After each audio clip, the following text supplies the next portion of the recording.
I'm out on Lake of the Woods today, hunting down some walleyes, and I have a pretty sneaky little bait for you guys to try to catch a lot more fish.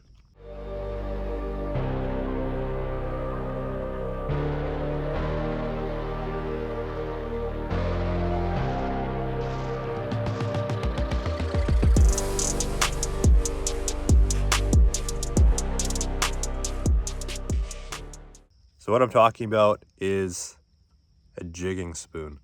Now, you see a lot of people using these in the wintertime. We use them in the winter all the time, but you don't hear them being talked about much during the summer months.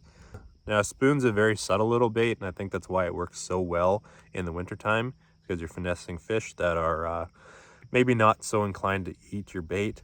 Now, spoons come in all shapes and sizes. This is a jigging spoon by Northland. It's got a little rattle in it. It's called the Buckshot. What I've got tied up though is also from Northland, but it's more of a flutter style bait. So when I turn this bait, you can see there's a little bend in the spoon there. That grabs a lot of water when it's falling, makes it flutter, hence the name Flutter Spoon, and it puts a lot more action into that bait. You get a lot more bites. So what I'll do is I'll put you guys on my chest. We'll go up to the front deck here and I'll show you guys what I do to catch fish with a spoon.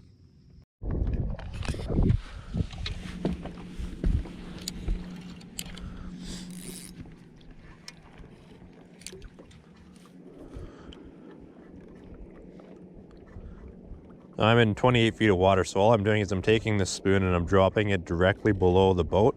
If I was any shallower, like 20 feet or less, I'd be trying to pitch it out or cast it out, but being this deep, we can drop straight down on them. It doesn't seem to make that big of a difference in terms of getting bites if you are in 25 feet or deeper.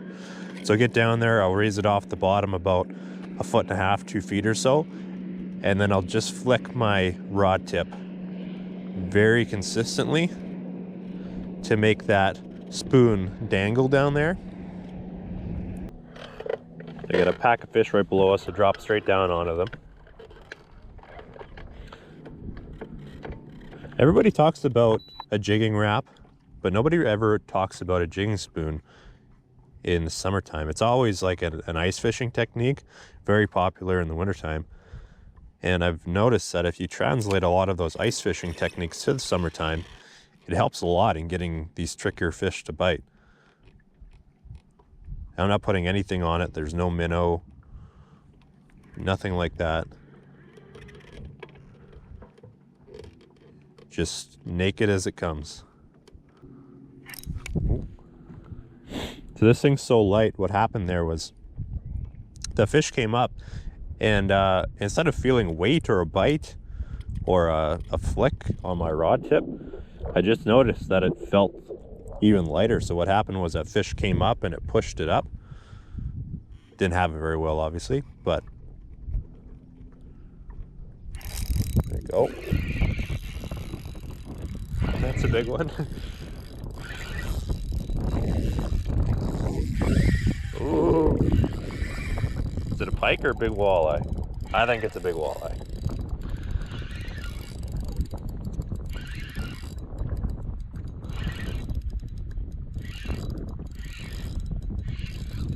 Good one. It's not that big.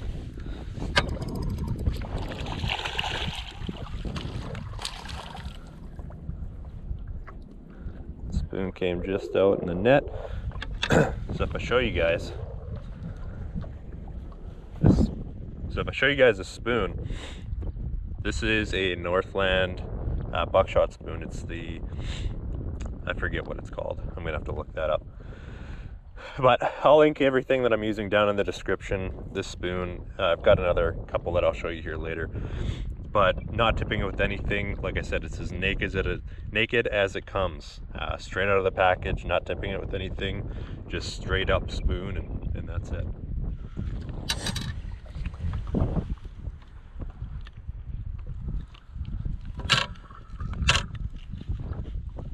That's a beauty. Here, I'll measure it quick.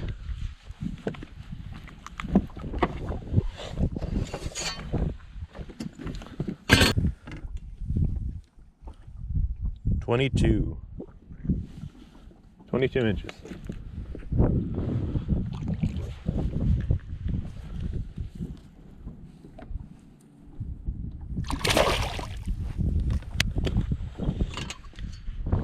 So now that I caught that fish, all these fish have moved on. I'm gonna have to go and find them again. What's funny though, is I wasn't even gonna make this video, is I tried a drop shot and they weren't really biting all that well. I was like, well, they might not bite a spoon either. But I was like, Jayden, don't be lazy, tie it on anyways. So I did, and with my first drop, I caught a nice one. So I figured I should probably turn the camera on and show you guys how effective a spoon can actually be. This is actually very similar to how I use the drop shot, how I'm shaking the tip right now. Just constantly making that thing bounce and getting some action into it. What's nice about the jigging spoon though is it's so versatile. You can use it so many different ways. So if you're in shallower water, like 15 feet or less, you can cast it or pitch it out and drag it by them, like reeling it so it's fluttering by their faces away from the boat. That's a really good way to get some bites. If you're directly below the boat, you can do something like this, where you're just flicking it, making it dangle. Or you can also, when I get this spoon back, what you can also do is you can rip it. So when it's down there in the depth zone that you want it to be in, you can rip your rod and let it fall. And that falling action will trigger a lot of bites too, because this one is more of a flutter spoon. So when you rip it up, what ends up happening is it ends up falling down like this. And that slow falling action, I guess, looks like a dead bait fish or something like that. And they really like that. So you can keep ripping it up, letting it fall, rip it up, let it fall, and always on that fall is where you're gonna get that bite.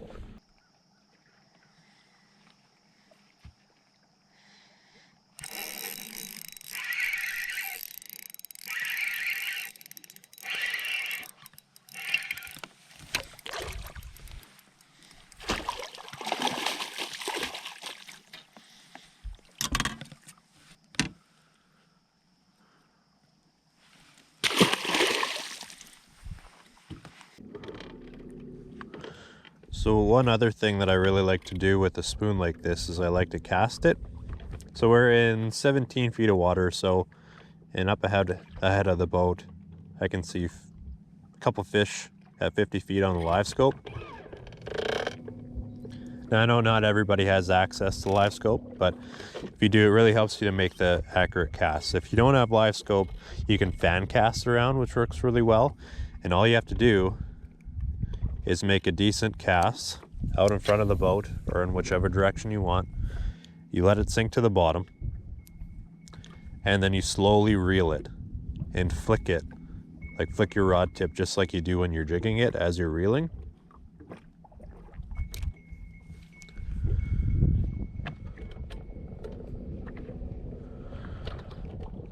Especially if you have the jigging spoon on. If you have the flutter spoon on, just the slow reel alone will make it flutter around.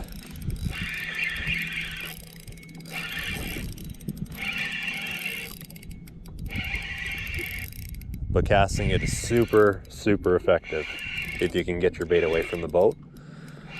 Because you'll notice when you're in shallower water, like I said before, they are extremely hard to catch on some lakes or some areas of the lake.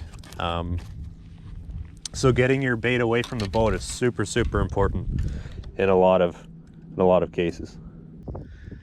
So I wasn't recording, but I was going from spot to spot. Didn't have a spoon on. I had a minnow on, but I caught my biggest walleye of the year.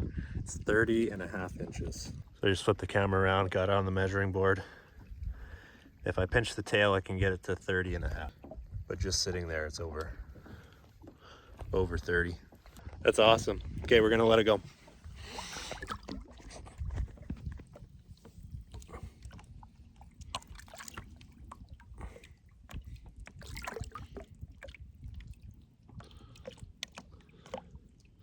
What a fish.